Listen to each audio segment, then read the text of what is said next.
நீங்கள் நல்லா இருப்பீங்க. இந்த நாளிலும் நம்மளை தள்ளி விடுகிறவர்கள், நம்முடைய நிலைமையிலிருந்து தள்ளி விடுகிறவர்களும் இருப்பார்கள், தள்ளிவிட நினைப்பவர்களும் இருப்பார்கள். நம்ம நிலைமையை பார்த்து அதற்கேற்றாற்போல் நாம் உயர்ந்திருந்தால் தள்ளிவிட நினைப்பார்கள். சில நேரங்களில் தள்ளி விடலாமா என்று நினைப்பார்கள். இப்பேற்பட்ட சமுதாயத்தில் தான் நாம் வாழ்ந்து கொண்டிருக்கிறோம். ஆனால் தள்ளி விட்டாலும் சரி, தள்ளிவிட நினைத்தாலும் சரி, நம்மை காக்குகிற தேவன் ஒருவர் இருக்கிறார் என்பதை மறந்துவிடக்கூடாது. நம்மளுக்கு எதிராக எத்தனை பேர் நம்ம நிலைமையிலிருந்து தள்ளிவிட நினைத்தாலும் அதற்கு பின்னால் எல்லாம் நன்மைக்கு என்று நினைத்தால் அது நன்மைக்காக இருக்கும் என்று நடந்த கதையை கேட்ட கதை சொல்ல ஆசைப்படுகிறேன். ஒரு ஊரில் ஒரு பெரிய ராஜா, நாட்டோட ராஜா அவர் கட்டியிருந்த அரண்மனைக்கும் அந்த மதில் சுவருக்கும் நடுவே பெரிய ஒரு அகழினா தண்ணி போகிற இடம். அதில் நிறைய விஷப்பாம்புகள் இருந்தது. அதை தாண்டித்தான் அதை வர வேண்டுங்கிற நிலைமை. எதிரிகளே வந்தால் அதை தாண்டி வர முடியாத அளவுக்கு ஒரு பாதுகாப்பாக இருந்தது அந்த அரண்மனை. ராஜா ஒரு யோசனை செய்தார். நம்ம ஊரில் நம்ம நாட்டில் யாராவது தைரியசாலி இருக்கிறாங்களா என்று நினைத்து அவர் ஒரு பந்தயத்தை வைத்தார்.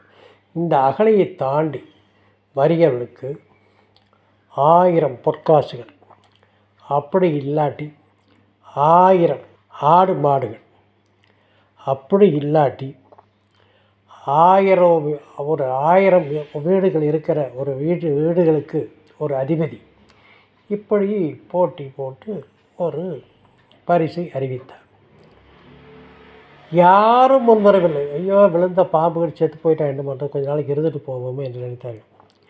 ஒரே ஒருவன் மட்டும் டக் என்று விழுந்து அடித்து புடிச்சு அரண்மனையை அடைந்து விட்டார். அரண்மனையை அடைந்த உடனே அவர் அரசர் கேட்குறாரு, என்ன தம்பி, இவ்வளவு தைரியமாக வந்திருக்கீங்க, உனக்கு என்ன வேணும், நான் சொன்னதில் ஏதாவது வேணுமா என்று கேட்கும்பொழுது அவன் சொல்கிறான் அவர்கிட்ட, எனக்கு எனக்கு வேண்டாம், ஃபஸ்ட்டு என்னை தள்ளி விட்டவன் யாருன்னு கண்டுபிடிக்கணும், அதுதான் வேணும் என்று சொன்னார்.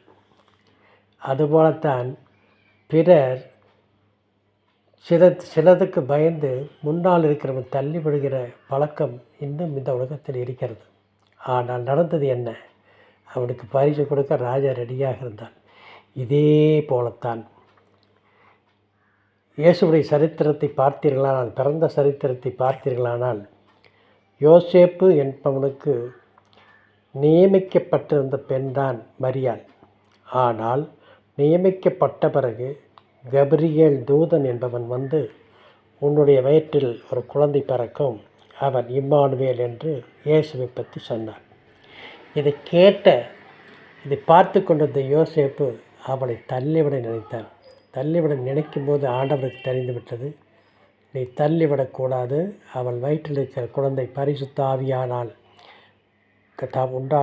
கொடுக்கப்பட்ட குழந்தை, அவன் இந்த உலக இரட்சகன் என்று சொன்னவுடன் அவன் தள்ளிவிட மனதில்லாமல் இருந்தான். அதுபோலவே உலக இரட்சகர் பிறந்தார். அதே போல் இன்னொரு யோசேப்பு இருந்தார். அவன் எல்லாரும் எனக்கு அடிபணிவார்கள் என்ற அவனுக்கு வந்த கடமை பற்றி சொல்லபோது, அவன் கூட பிறந்த அண்ணன் தம்பிகள் எல்லாம் அவனை தண்ணீரில்லாத படுகூடியில் பல கிடத்தில் தள்ளிவிட்டார்கள். ஆனால் நடந்தது என்ன, கடைசியில் பார்த்தீர்களானால் அந்த யோசேப்பு யார் தள்ளிவிட்டார்களோ அவர்களுக்கே உணவு கொடுக்கிற அளவில் ஈஜிப்டின் அதிபதியானான். என்னை கேட்டுக்கொண்டிருக்கிற சகோதரியே, நீங்கள் நினைக்கலாம், என்னை தள்ளிவிட நினைக்கிறவர்கள் இருக்கிறார்கள், தள்ள வேண்டும் என்று நினைக்கிறவர்களே இருக்கிறார்கள், தள்ளி விட்டவர்களும் இருக்கிறார். ஆனால் ஆண்டவர் சொல்கிறார், எந்த இடத்தில் நீ தள்ளப்பட்டாயோ அதே இடத்தில் நான் உன்னை உயர்த்துகிற தேவனாய் இருக்கிறேன் என்று கூறி ஆண்டவரை நம்புங்கள், ஆண்டவர் உங்களை கைவிட மாட்டார் என்று கூறி நாளை சந்திப்போமா?